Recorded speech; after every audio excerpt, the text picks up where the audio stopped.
Bonjour à tous, bienvenue c'est TNJ, on se retrouve pour la partie 2 des significations du Witchy le Normand.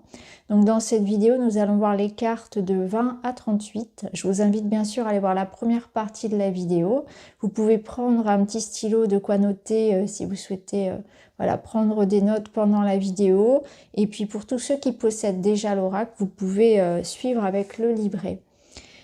Alors on est parti, on va continuer. Donc bien sûr retenez que tout ce qui est donné ici n'est pas exhaustif et que ce qui est important c'est aussi votre intuition et surtout lorsque on fait le tirage on va canaliser des choses. Donc parfois on va recevoir des images de l'intuition, peu importe la façon dont vous recevez, donc vous avez en fait la connexion avec la carte, avec le jeu et avec vos guides, avec votre moi supérieur.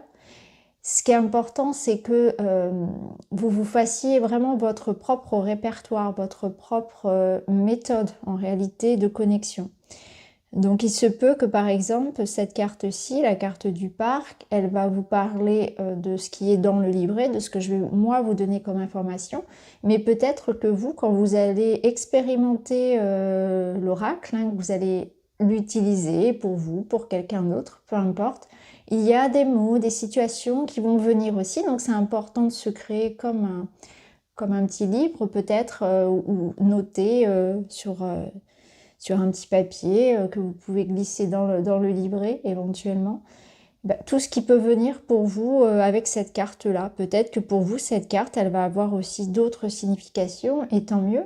Et d'ailleurs, je vous invite aussi à partager en commentaire tout ce que vous pouvez avoir de plus, en fait, hein, qui peut venir avec cette carte-là. Parce que les cartes ne sont qu'un support, et parfois la carte peut vous donner un message qui est très éloigné de la signification un petit peu traditionnelle. Il ne faut vraiment pas se limiter, les cartes ne se limitent jamais de toute façon, donc on peut avoir 1000 possibilités. Alors on est parti, on va partir tout de suite avec cette carte numéro 20 et nous partons à New York. Donc la carte ici se trouve dans Central Park parce que c'est un endroit que j'aime beaucoup. Et c'est pour ça que j'avais envie voilà, de faire ce petit clin d'œil à New York dans le Witchy. Donc ici, la carte du parc, elle va vous parler donc de communauté, de rassemblement, d'événements, de public, d'extérieur, de vie sociale, les amis, les collègues, la clientèle, si on est dans quelque chose de professionnel. C'est l'entourage, les proches. Alors la carte du parc, elle parle un petit peu des relations qu'on peut avoir avec l'extérieur. C'est vraiment ça. Ça peut nous parler de notoriété également. Bien sûr, ça va représenter aussi tout ce qui est nature, les grands espaces, les forêts, l'écologie par extension, etc. Alors en tirage guidance, en message de guidance, ici, je vous invite à trouver votre place au sein d'un groupe. Hein. C'est vraiment aller à la rencontre de sa famille d'âme. Et c'est aussi une notion d'être observateur des relations qu'on entretient. Est-ce qu'il y a dans mes relations peut-être ce qu'on appelle des relations toxiques ou en tout cas des personnes ou des personnes mais aussi des lieux qui me drainent, dans lequel je me sens pas confortable, je ne me sens pas à ma place. Donc c'est aussi une réévaluation un peu de ma place par rapport aux autres, de ma place par rapport à un groupe.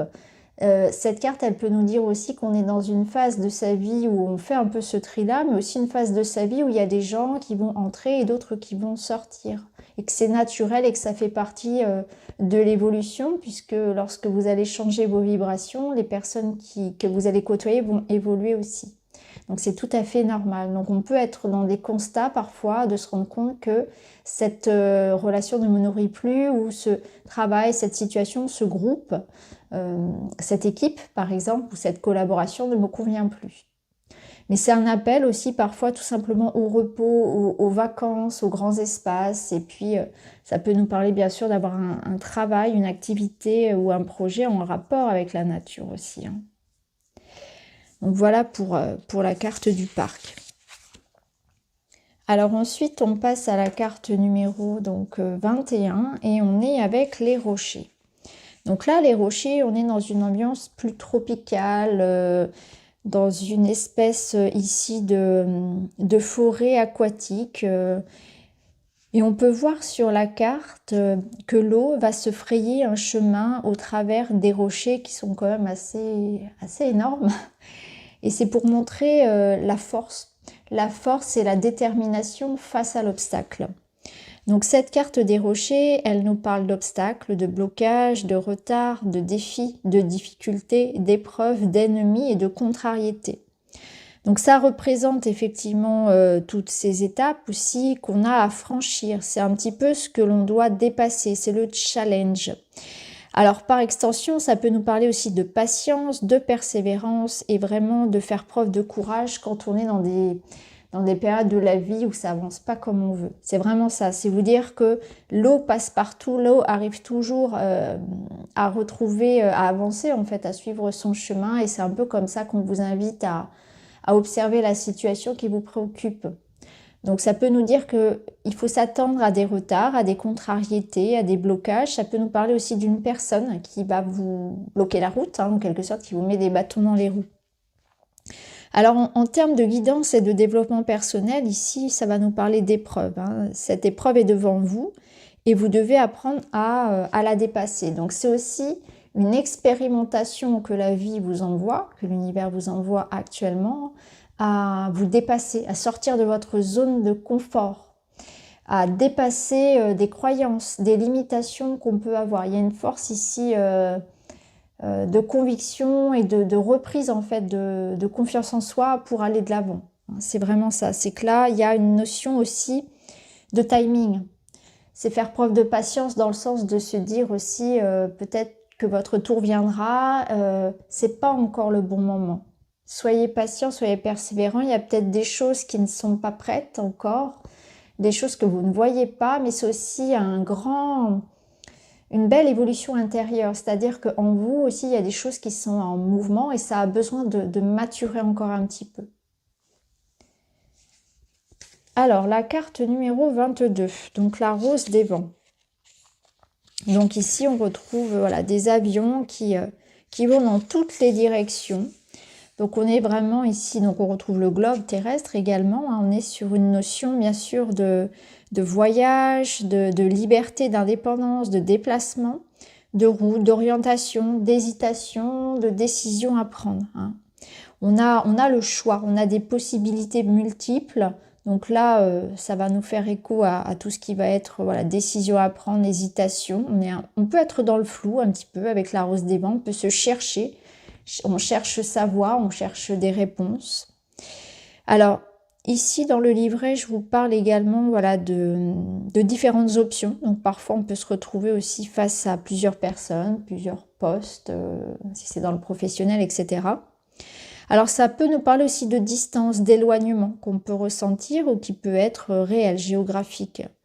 Et par extension, en guidance, ça va être aussi une carte qui nous parle d'autonomie, de libre arbitre. C'est vraiment la carte du libre arbitre. C'est vous êtes libre, vous êtes autonome. Ça nous invite aussi à cette indépendance, à cette autonomie, à reprendre peut-être aussi notre pouvoir et notre libre arbitre dans une situation. Donc là, ça peut nous parler vraiment de suivre aussi son cœur. C'est vraiment ça, c'est de se reconnecter à sa propre guidance quand on est dans ces périodes de flou pour savoir quelle voie prendre. C'est se détacher peut-être de quelque chose d'extérieur ou de l'ego du mental qui vont nous contenir un petit peu dans la continuité du rocher, dans quelque chose d'enfermé, d'enfermant et de limitant, et pour aller plus vers quelque chose qui parle au cœur. C'est vraiment reprendre son libre arbitre.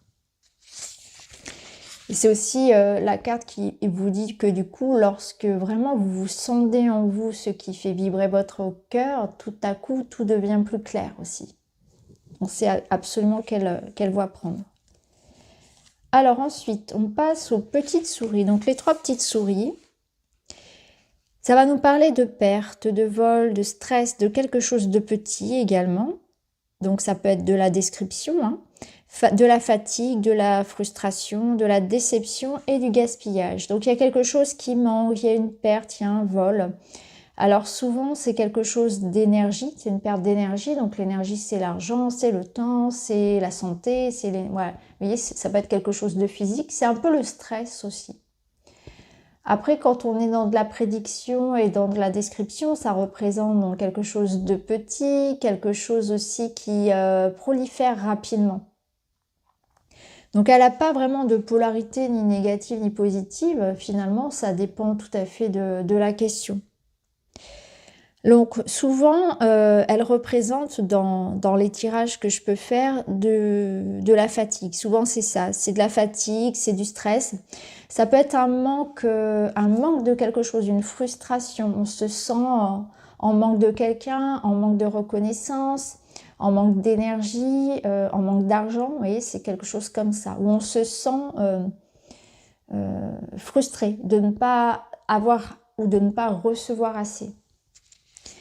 Donc là, en message de guidance, cette carte, elle va vous demander de faire attention justement à qu'est-ce qui fait qu'il y ait des sortes de... Alors j'explique un petit peu dans le livret, les fuites énergétiques. C'est-à-dire que observez dans votre vie ce qui vous prend beaucoup trop de temps. Est-ce qu'il n'y a pas aussi cette notion de quelque chose qui vous prend beaucoup d'argent, où il y a peut-être des petites dépenses un peu inutiles, superficielles? Un petit problème ici au niveau matériel. Après, ça peut être un problème d'organisation. Ça peut être aussi des personnes qui vont venir grignoter comme ça votre énergie. Vous savez, des personnes à qui on donne beaucoup, mais on n'a rien en retour. Il y a quelque chose de déséquilibré. Donc, c'est important avec cette carte-là, en guidance, d'observer un petit peu tout ce qui me stresse, tout ce qui me prend du temps, etc. De faire une sorte de réajustement. Alors les bulles d'amour, alors je l'aime beaucoup cette carte, j'aime beaucoup en fait cette notion de bulle comme ça qu'on envoie vers quelqu'un ou vers un projet. Alors cette carte des bulles d'amour, elle va nous parler d'amour, bien sûr, de sentiments, de générosité, de joie, de tendresse, de désir, de passion, de bonheur, de complicité, de partage. C'est une carte très très positive, hein, cette carte-là. Alors bien sûr, comme je le disais dans la vidéo numéro 1, avec les premières cartes en introduction, je vous parlais du sens inversé des cartes. Donc, vous pouvez tout à fait l'utiliser si ça vous parle, c'est pas obligatoire. Mais par exemple, si cette carte sort en inversé, ça va être l'effet inverse. Donc ça va être voilà, l'équivalent peut-être d'un 3 d'épée dans le tarot par exemple. Donc là, les bulles d'amour, en tout cas, c'est quelque chose qui vous parle du cœur. Donc là, ça nous montre sur la carte donc la sorcière Willow qui est en train de faire un petit sortilège amoureux en direction de son bien-aimé. Donc là, elle a envie de vivre une relation d'amour infini. Donc la carte va vraiment toucher au relationnel, mais c'est aussi l'harmonie qu'on peut avoir dans sa vie. Alors ça peut nous parler aussi d'un lien d'âme. Si vous tirez cette carte dans du sentimental, ça va nous parler d'âme sœur, de flamme jumelle, etc. En tout cas d'un lien important, de sentiments profonds et réciproques, partagés. Après, en guidance, en développement personnel, ça nous parle d'épanouissement. Ça nous parle d'être aligné à soi, c'est avoir trouvé sa voie, sa mission de vie, sa vocation, c'est se sentir à sa place, se sentir en paix, que ce soit dans un travail, dans son couple, dans ses activités, c'est vraiment je me sens bien, je suis alignée à moi-même. Ça peut nous parler aussi d'une fête, d'une invitation, d'un moment de joie, hein, quelque chose qu'on va célébrer aussi. Alors là, cette carte aussi en guidance et en développement personnel, elle vous parle de prendre le temps chaque jour de faire quelque chose qui nourrisse cet épanouissement, quelque chose qui vous touche, que vous aimez faire. C'est important aussi voilà, de mettre un peu de joie et de prendre soin de soi, d'avoir de la bienveillance tous les jours pour soi. Donc ça vous conseille par exemple de faire au quotidien une petite activité qui ne prend pas forcément beaucoup de temps, mais qui vous fasse du bien. Ça peut nous inviter aussi, cette carte, à entretenir aussi des liens qui soient harmonieux avec ses proches. Ou avec soi-même aussi, bien sûr, avec son corps et avec soi de manière générale. Alors la carte numéro 25, la carte du talisman. Donc la carte du talisman, elle va nous parler donc d'un anneau magique. C'est un anneau magique, ce talisman, pardon. Et on voit ici qu'on a les anneaux de l'anneau de Saturne, et donc du coup sa puissance est renforcée par cette énergie. Donc cette carte, elle va nous parler d'engagement, de contrat, de relations, d'accords, de liens, d'union, de cycle, d'officialisation, de répétition, de routine et de karma. Alors beaucoup de choses avec cette carte aussi. Donc ça nous parle dans le sentimental d'union, de rencontre, de mariage. Ça nous parle aussi de contrat, de signature, d'engagement. Si vous avez une question fermée par oui ou non, ça va être la carte du oui. La carte du non sera la croix. Et du coup, cette carte, elle est généralement plutôt positive. Après, elle peut avoir une connotation un peu négative dans le sens où parfois elle est enfermante. Il y a des cycles qui se répètent, où on est dans une routine, dans quelque chose. Vous voyez, l'anneau, c'est aussi quelque chose de fermé, de clos. Donc il peut y avoir aussi cette notion-là suivant la question. Mais de manière générale, c'est quand même quelque chose de positif. Par contre, elle nous pose la question effectivement d'observer peut-être certaines croyances, certains schémas qui peuvent se répéter parfois ou certaines habitudes qui ne sont plus très bonnes. Donc là, cette carte en message de guidance et de développement personnel, elle invite à prêter attention aux relations, aux investissements et de s'assurer qu'effectivement tout soit juste, tout soit harmonieux au niveau de ce que l'on donne et de ses engagements. Alors la carte numéro 26, la carte du grimoire, nous parle de secrets, de révélations, de savoir, d'apprentissage, de recherche, d'études, de formation, de découverte et d'introspection, mais aussi de mystère. Donc là, elle est représentée par un grimoire qui s'en trouve pour nous dévoiler tous ces précieux secrets. Donc là, cette carte, elle nous parle de beaucoup de choses. Souvent, ça va parler de faire des recherches, des démarches administratives, mais c'est aussi des choses qui peuvent être secrètes, des choses qui vont venir à nous plus tard. C'est aussi des relations secrètes en amour. Ça peut nous inviter aussi à la discrétion par rapport à nos projets, à ne pas trop en dire. Ça peut être ça aussi. Ça nous parle aussi d'études, d'école, d'écriture, de lecture, bien sûr aussi, de planification. Ça peut nous parler aussi de quelque chose en termes de caractère. Hein, ça nous parlerait de quelqu'un d'introverti, de quelqu'un de secret, de quelqu'un qui a du mal aussi à révéler ses sentiments ou quelqu'un de timide, vous voyez, quelqu'un qui se montre peu. Alors ici, en guidance, ça va vous appeler à cultiver votre curiosité intellectuelle, à apprendre quelque chose de nouveau, de jamais cesser d'évoluer. Alors la carte numéro 27, dont la carte de la lettre. La carte de la lettre, elle va nous parler de messages, de nouvelles, d'informations, de documents, d'écrits, de courriers, de SMS, d'emails, de contrats.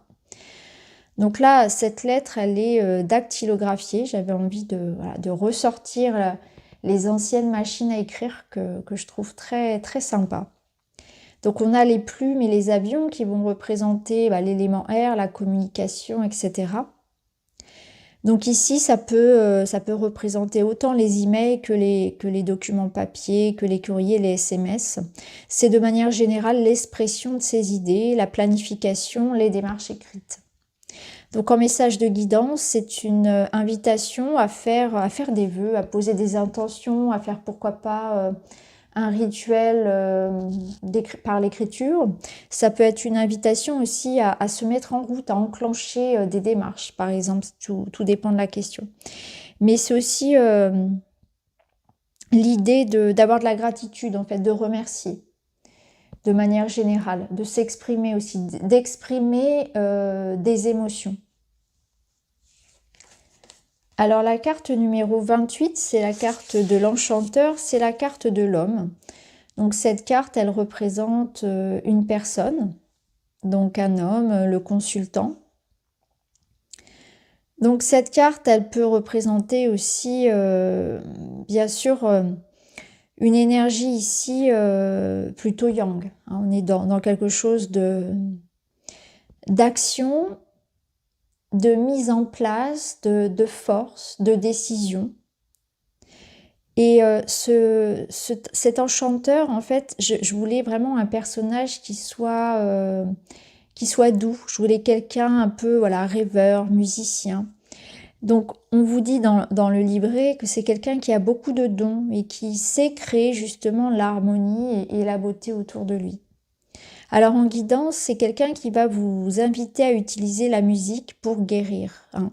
Donc là, on peut nettoyer, par exemple avec des bols tibétains, ça peut être le chant, ça peut être aussi utiliser du 432 Hz, etc., hein, peu importe.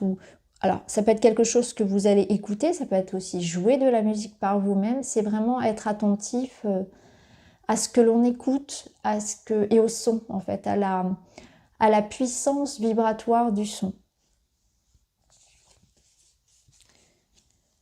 Alors ici, nous avons la sorcière qui va représenter la femme, la consultante, l'énergie yin, donc la réceptivité, l'intuition, la douceur. Donc elle peut vous représenter si vous êtes une femme, elle peut représenter une femme dans le tirage.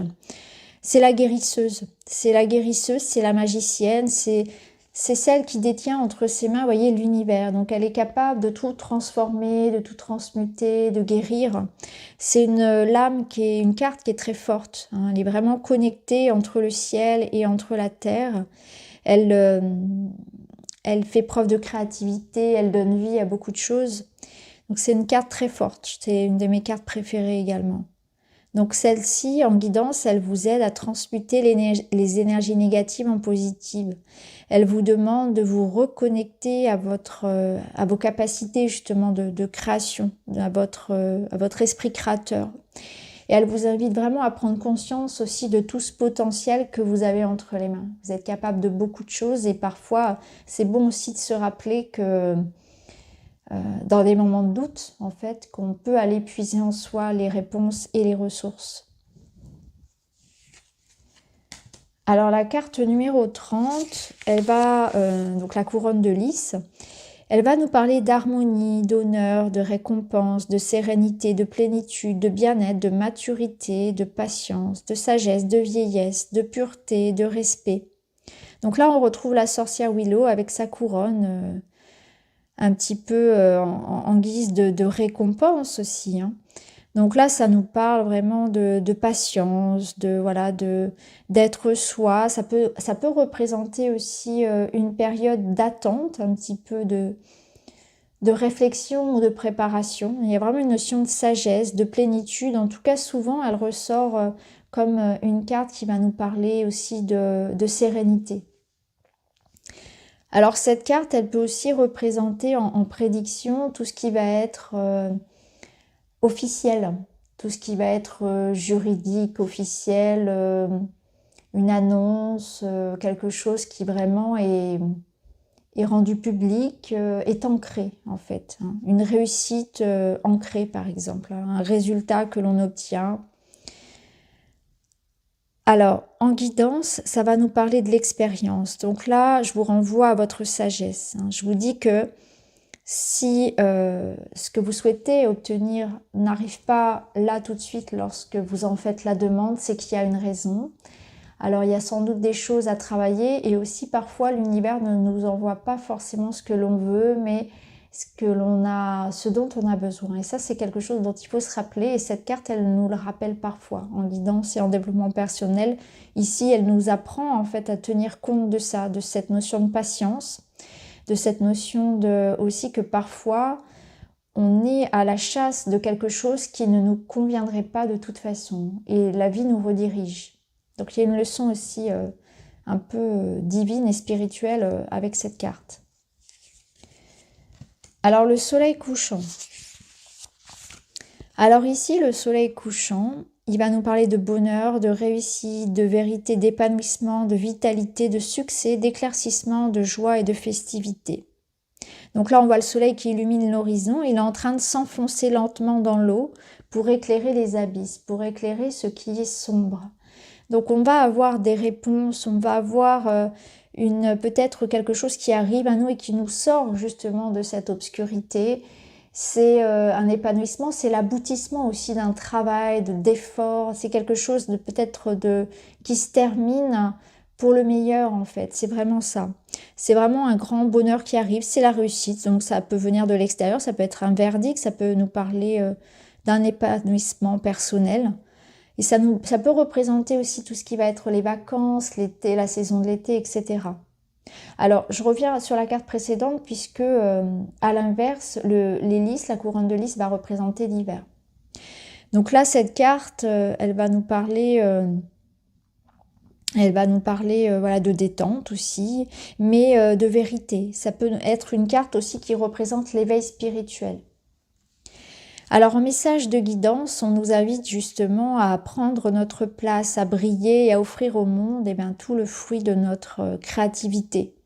C'est vraiment avoir confiance en soi, oser s'exprimer, oser se montrer comme nous sommes.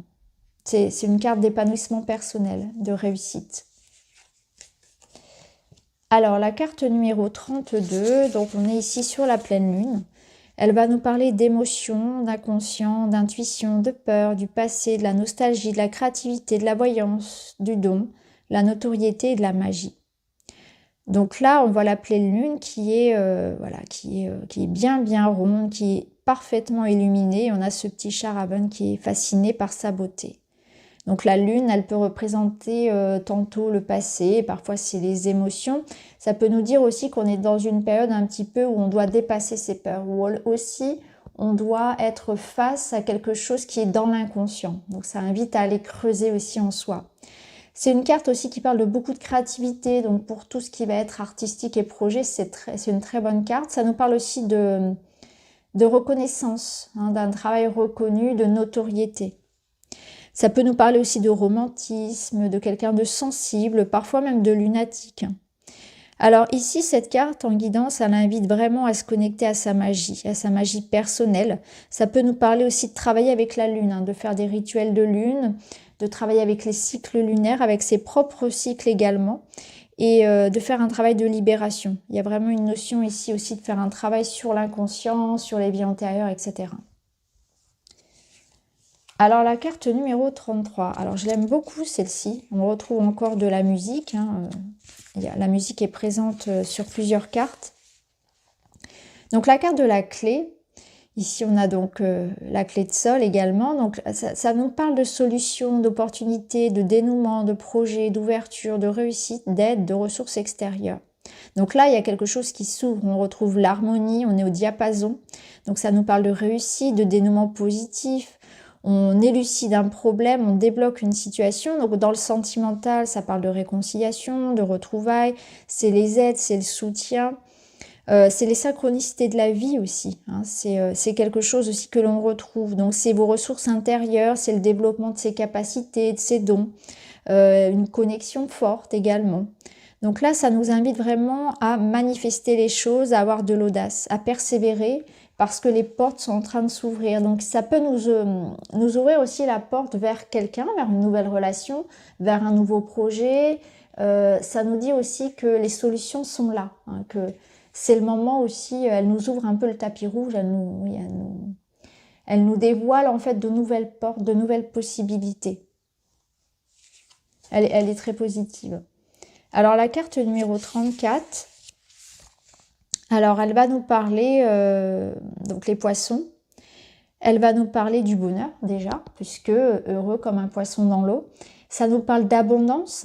Ici, vous avez un trésor sur la carte qui va renforcer cette idée d'abondance, de trésor, d'argent, d'échange aussi. Donc, en mots-clés, vous avez abondance financière, transactions, communication, indépendance, dépenses, eau, échange, affaires commerciales, fluidité. Donc, le poisson, ici, on voit qu'il y a beaucoup de choses, c'est très abondant, il y a beaucoup de végétation, il y a beaucoup de poissons. Donc, c'est vraiment, tout est fait, en fait, pour que ce soit, l'énergie de la carte soit vraiment en adéquation avec les mots-clés. Donc là, c'est vraiment le côté matériel, financier, mais c'est aussi le business. Ça peut représenter tout simplement aussi la mer, l'élément eau. Donc il y a une fluidité, ça peut être fluidité dans la communication, fluidité, beaucoup d'émotions. En fait, il y a beaucoup de choses avec, c'est vraiment une abondance d'argent, une abondance de sentiments, d'émotions. C'est fluide aussi, on arrive à communiquer. Ça peut nous parler d'abondance de rencontres aussi. Donc il peut y avoir un côté aussi un peu parfois dans le sentimental, par exemple, cette carte, elle peut représenter quelqu'un qui a beaucoup de conquêtes, vous voyez. En tout cas, ça circule, c'est fluide. Avec cette carte en guidance, vous avez cette notion d'accueillir justement les émotions. Hein, que vous soyez triste, en colère, peu importe, c'est le moment vraiment de plonger là-dedans, de plonger au cœur de ces émotions pour les connaître et pour les comprendre et d'aller justement au-delà de cette émotion pour comprendre le message de son inconscient. Alors la carte numéro 35, la carte de l'encre, elle va nous parler de sécurité, d'ancrage, de stabilité, d'immobilisme, d'équilibre, de pérennité, de solidité, de poids, de lourdeur, de blocage et de mer. Alors cette carte, elle a un côté où elle va vous donner effectivement une stabilité, quelque chose qui a des bases, qui a des fondations, qui est stable. Donc elle a un côté un peu rassurant, un petit peu comme la maison. Elle a ce côté-là, fondation. Et en même temps, parfois, elle peut avoir ce côté bloquant parce qu'elle est lourde et quand elle va être entourée finalement avec des cartes qui vont nous parler d'un problème, de quelque chose qu'on n'arrive pas à dépasser, elle renforce un peu cette idée-là. Donc tout dépend en fait de la question, du tirage, etc. Et surtout de ce que vous allez ressentir face à la situation. Donc cette carte, elle peut désigner aussi voilà, tout ce qui va être immobilisme et stagnation. Tout dépend un petit peu de la situation. Elle nous parle un petit peu aussi comme les poissons du bord de mer, puisqu'elle va représenter aussi une situation un peu maritime. Alors en guidance, elle vous aide à vous ancrer. Donc là, il y a une notion peut-être de manque d'ancrage, de manque de stabilité. Là, on vous dit aussi de revenir au moment présent. Hein. C'est une carte qui invite à méditer en pleine conscience et aussi à faire des activités qui ancrent le corps, qui utilise le corps et peut-être un peu moins le côté spirituel. Alors, la carte 36, la carte de la croix. Donc, en termes de mots-clés, donc là, on retrouve la sorcière, la petite sorcière Willow avec son tatouage croix dans le dos. Donc, c'est très symbolique, hein, ça représente vraiment ce que l'on porte en soi, son passé, ses douleurs, une sorte de fardeau aussi qu'on porte sur le dos. Hein.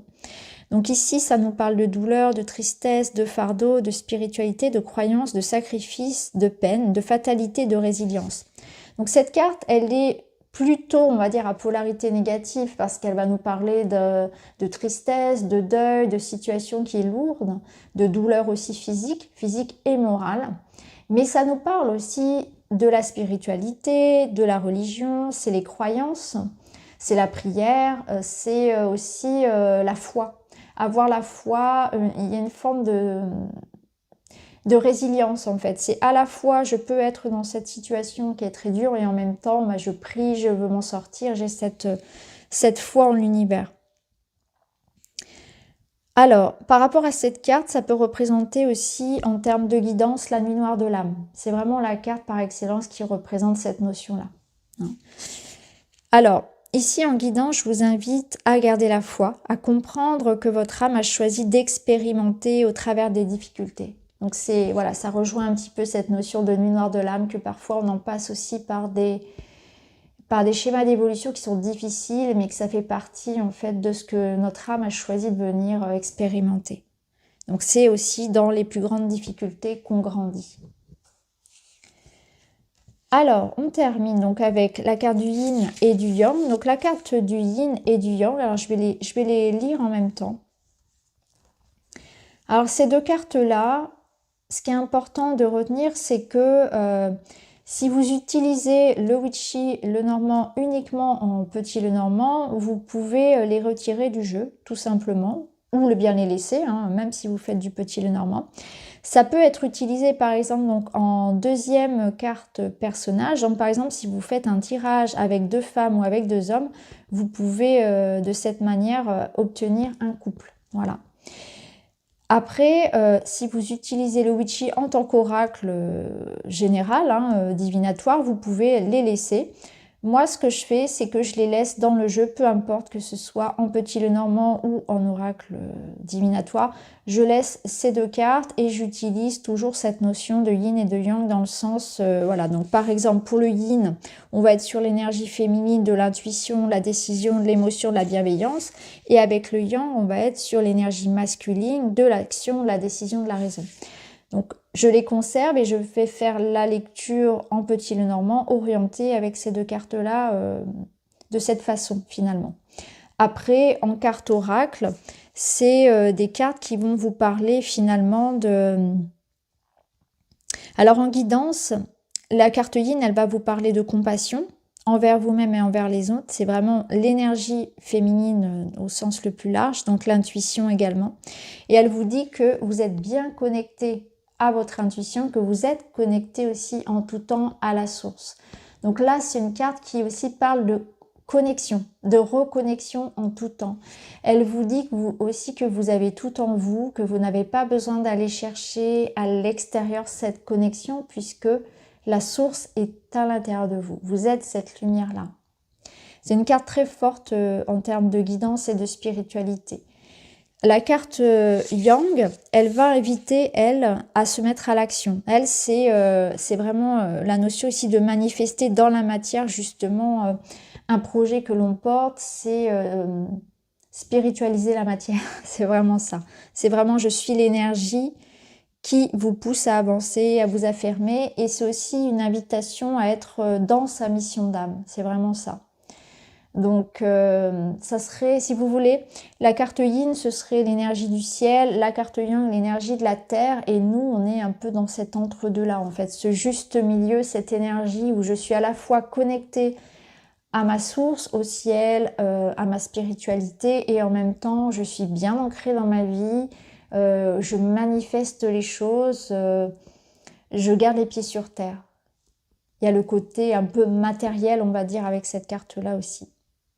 Donc, ces deux cartes qui sont pour moi importantes, je pense que moi, je conseille plutôt de les laisser en fait dans le jeu, de les utiliser chaque fois, même si vous utilisez uniquement le Witchy Lenormand en petit Lenormand, je vous conseille quand même de les laisser parce qu'elles apportent quand même une information supplémentaire.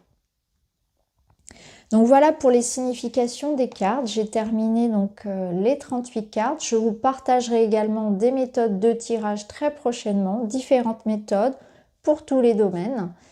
Et je vous remercie d'avoir regardé. N'hésitez pas à partager en barre d'infos vos commentaires, vos mots-clés, vos remarques, etc. Je vous embrasse et je vous dis